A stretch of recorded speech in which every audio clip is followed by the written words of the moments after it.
Alam nyo, kapag nag-asawa na kayo, dapat ang focus nyo sa pag-aasawa, sa pagbuo ng pamilya.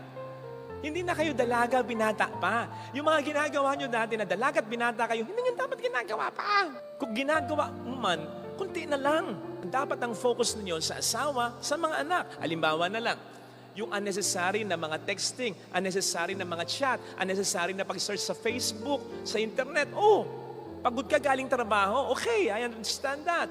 Pero meron ka pang panahon. Kung gusto mong mahinga, o di mamahinga ka, matulog ka. Para pagising mo, may panahon ka sa asawa mo, may panahon ka para sa anak mo, kahit sandali lang.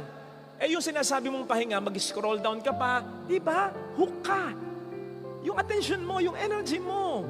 Nakaka-stress pa mga balita ngayon. Hindi pa nakatutulong most of the time yung laman ng mga Facebook at social media ngayon. Na-drain ka na physically, psychologically, even emotionally, hindi ka pa nakapaglaan ng panahon sa anak mo, sa asawa mo. Mahirap nang magpalaki ngayon ng mga mabubuti at malulusog na bata. Sa hirap ng buhay ngayon, sa dami ng tukso ngayon, mahirap na. Huwag nyo nang pahirapin pa. Yung energy nyo, yung time ninyo, ilagay nyo na sa asawa, sa mga anak niyo. Kasi nga mahirap na eh. Pahirapin pa ba? Kaya mas bumibigat eh.